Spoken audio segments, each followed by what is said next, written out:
Building a company that connects the globe usually requires a roadmap and delete backing. Steve Jobs began with neither.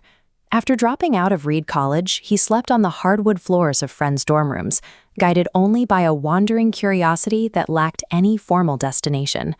That aimless energy found a target when he teamed up with Steve Wozniak. They began assembling circuit boards in this suburban garage, starting a movement that would eventually put a computer in every home. The Apple II moved computing from the research lab to the living room.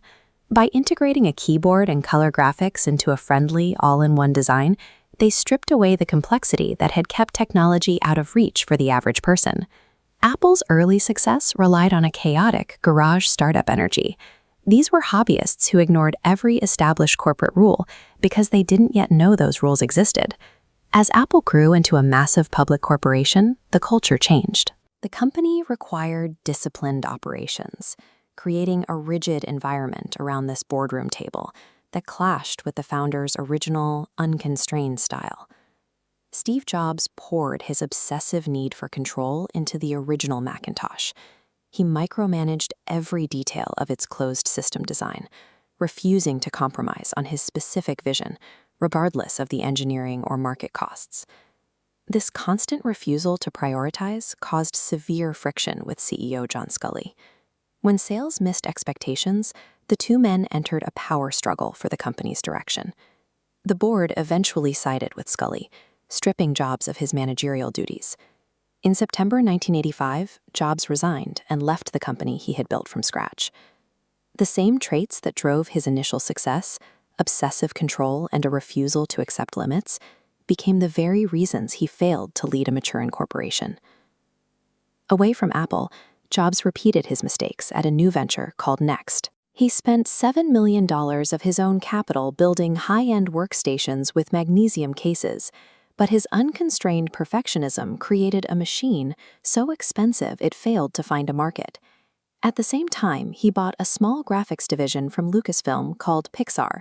It bled nearly $50 million of his personal fortune as its hardware business failed, forcing a desperate pivot to animated films. While watching Pixar's leadership under Ed Catmull, Jobs learned to restrain his micromanagement. He discovered that the most effective technique was to provide the resources for talent to thrive, then step back and let the creative process run itself. By the time he brokered a production deal with Disney for Toy Story, Jobs had evolved. He entered the negotiation knowing exactly what he needed to win, but also exactly where he needed to compromise to ensure the studio's survival. His failures at Next proved that perfection without market focus is a liability, while Pixar demonstrated the efficiency of empowering others. These experiences transformed a reckless upstart into a leader capable of the surgical discipline needed for his next act. That discipline was put to the test in 1997. Apple acquired Next, bringing Jobs back to a company losing $1 billion annually and sitting exactly 90 days from total insolvency. In a move that shocked the industry, Jobs ended a decade-long legal war with his greatest rival. He secured a $150 million investment and a software guarantee from Bill Gates, buying Apple the immediate capital and credibility it needed to survive. He then applied the lessons of his wilderness years. He looked at a roadmap crowded with confusing products and slashed 70% of it, freeing resources to focus on what Apple did best. He reorganized the company around a simple 2x2 grid, a desktop and portable for consumers and professionals. Within 1 year, the company turned a $309 million profit. Success came not from adding new features to compete, but from having the courage to strip away everything that wasn't essential. With a focused product line, Jobs changed Apple's marketing. Instead of listing technical specifications, the Think Different campaign celebrated the rebels and misfits, aligning the brand with a philosophy of nonconformity. This philosophy found its first physical form in this translucent iMac. By prioritizing user experience over pure engineering standards, Jobs turned a functional tool into an object people actually wanted in their homes.